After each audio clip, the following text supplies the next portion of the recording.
Welcome in, everyone. I hope you guys are doing great wherever you're watching from today. I'm filming this as of December 2nd, so all information is up to date as of December 2nd, and we have some news involving Putin declaring that Russia is ready for a full-scale, all-out war with NATO. They are ready to go if NATO forces do decide to take that path. This comes after a NATO military official said NATO might consider a preemptive strike on Russia as Russia continues to poke and prod and test NATO. And that includes blowing up a rail line inside of Poland, which is, of course, a major member of NATO. So we've got a lot to break down. We got Witkoff in Russia trying to negotiate an end to the war in Ukraine. So a ton to discuss here. But before we do, as always, please make sure to like and subscribe. Totally free. Cost you guys absolutely nothing at all. Huge boost to the channel. Comment with your thoughts below. You guys have been amazing in the comments. Please keep it up. Let me know everything you think about this situation. Could Russia beat NATO in a war? Would NATO crush Russia? Let me know in the comments below. Hit that bell. All notifications turned on. You won't miss a thing. And then right here, Instagram, David_Hookstead, X, D Hookstead. That is where you can find me on social media. My DMs are wide open. Please reach out. And then if you want to join our exclusive members-only tiers with special perks and benefits, you can find that linked in the video description as well as the pinned comment. So please give that a look. Now, let's get into it. We have seen an increase in the escalation pretty much for months now between the United States, NATO, Russia continuing to send drones into NATO airspace on two different occasions. They sent fighter jets into NATO airspace. Like I said, they went into Poland. Russian secret agents went into Poland and blew up a critically important rail line connecting Poland to Ukraine. And all of this is going on as the Ukraine-Russia war rages hotter than it ever has before. So we are not seeing a sliding in the direction of peace. We are seeing the exact opposite. We are seeing racing towards further violence, further military escalation. And given the fact that many people have wondered what happens if this situation goes hot, well, Russia seems to think that they would beat NATO in an all-out war. So I'm going to throw these comments up from Putin. There are subtitles here. Let me get it on the screen for you.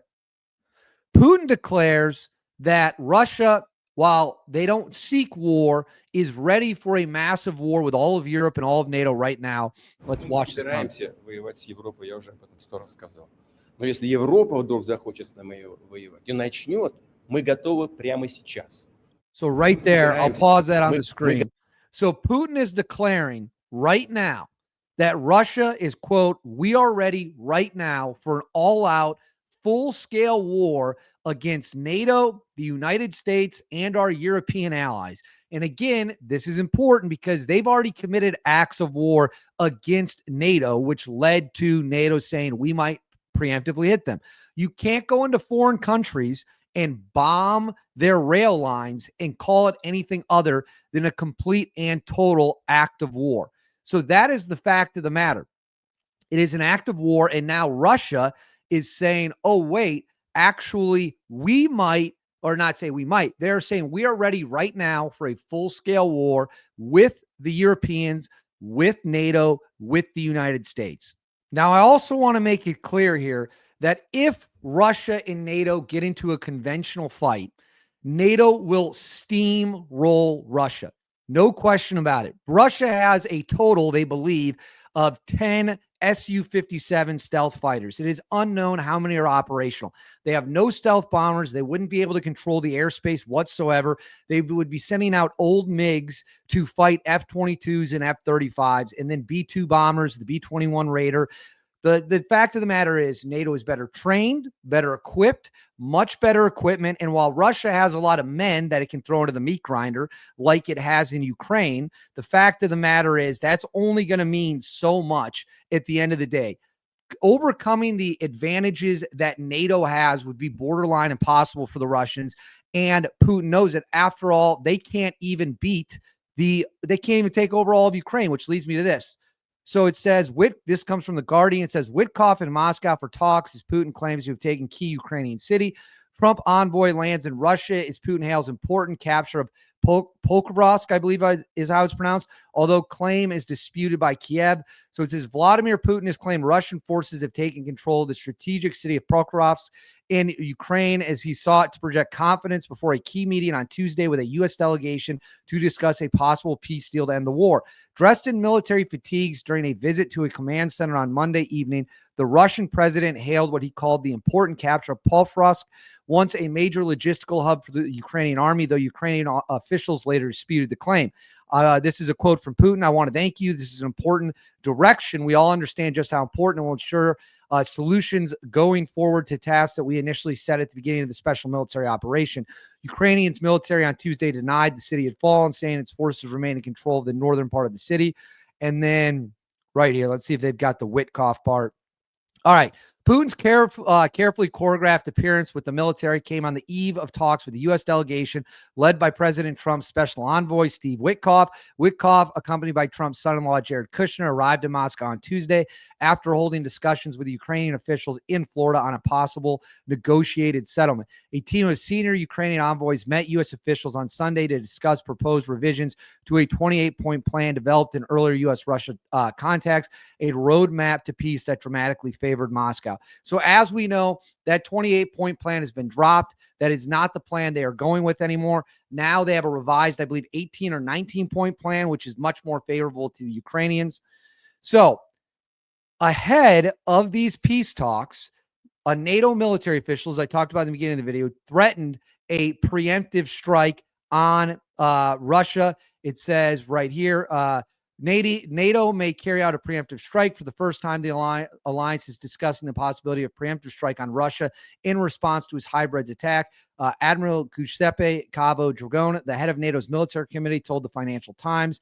According to the Eastern newspaper, a number of Eastern European diplomats are demanding that NATO stop merely expressing concern and deliver a response. He's quoted as saying, perhaps we should act more aggressively than our opponent. The questions are about legal framework, the jurisdiction, and who will carry it out. So they are trying to iron out if there is a preemptive strike by NATO on Russia, which country will actually do it. And then Russia responded with I'll highlight this right here. Russian Foreign Ministry spokeswoman Maria Zakharova said the remarks were seen by Moscow as an extremely irresponsible step, indicating the alliance's readiness to continue moving towards escalation. We see it as a deliberate attempt to undermine efforts to overcome the Ukrainian crisis. The people making such statements should be aware of the risks and possible consequences, including for the alliance members themselves. So that is the tit for tat of them saying, hey, we might go in, we might just bomb Russia preemptively. Although, again, it's hard to argue it's preemptive because they blew up a rail line in Poland, which is a clear act of war. But while that is happening, right here, the Polish Air Force over the weekend and NATO scrambled fighter jets to intercept multiple Russian planes, spy planes that were trying to sneak around the Baltic Sea near Poland or near NATO airspace. And they sent up multiple F-16s, MiG-29s to get those Russian planes the hell out of there. And they escorted them away until they left. So we have more interceptions of NATO planes being scrambled to fight the Russians or to escort the Russians out of their airspace.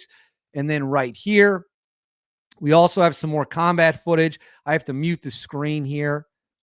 We have more footage out of the war in Ukraine between Ukraine and Russia. It says over the weekend, Ukrainian forces struck a Russian attack drone launch site in Crimea. Seeing here, multiple Ukrainian FP-12 drones slam into the Russian infrastructure at Cape Kahada. So let me make sure it's on the screen and working for you.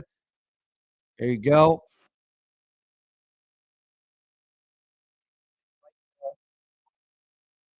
Once the explosion starts.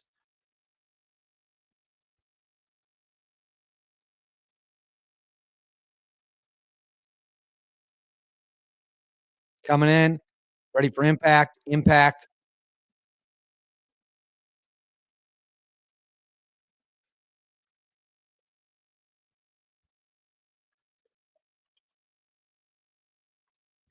more impact coming in, target acquired, exploded,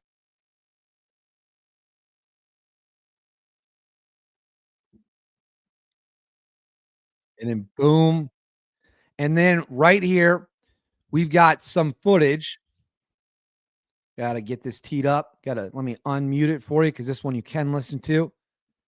This is more footage of the cruise missile strike on Tog, the Russian city. Let's watch it. Не снимай туда. Ой, блядь. Не снимай туда. Ой, блядь. That is a Не big, снимай big туда. Ой, explosion. блядь. And then right here, this is earlier this morning. This was shared on December 2nd, so the day I'm making this video. Earlier this morning, Ukraine attacked drones successfully at a Russian district FSB headquarters in the Chechen city of Chokoy, Martan. The building was severely damaged. So the FSB, of course, is one of Russia's intelligence agencies. Right there, you can see the building rocked by a massive explosion, damage all over the place to it. So I will pull this down now. So again, I've said it once, I'll keep saying it. This situation is far from over, with the Russians now declaring they are ready for a total all-out war with NATO and the United States and our European allies as they continue to violate NATO airspace, as they continue to fly fighter jets around NATO airspace, fly massive planes around NATO airspace, NATO responding by sending up fighter jets. NATO also armed missiles. The missiles were armed on Sunday as well, I believe, in Poland around the airport. Sorry, I got something wrong with my voice. As the Russian planes closed in but never violated Polish airspace, they likely would have been shot down had they. So they come right up to the border. NATO jets get up there and escort them out. And then no one has been shot down yet. So we will see how these peace talks with Witkoff go. The Russians, of course, claiming that they've taken this big city in Ukraine, this critical city. I don't know if that's true or not. The Ukrainians say it's not. Russia's claiming it is, and these peace talks are unfolding between Witkoff and Putin. So we will stick with it to see what developments come in, but clearly a lot of stuff is going on at this moment. But I want to know what you guys think. Let me know in the comments below. What do you think of this whole situation? Who do you believe? Who you trust? Do you think Russia could beat NATO in a war, or do you think NATO would win? Let me know in the comments below. Please make sure to like and subscribe. Totally free. Cost you guys absolutely nothing at all. Huge, huge, huge boost to the channel. Hit that bell. All notifications turned on. You won't miss a thing. Instagram, David_Hookstead, XDHookstead. That's where you can find me on social media.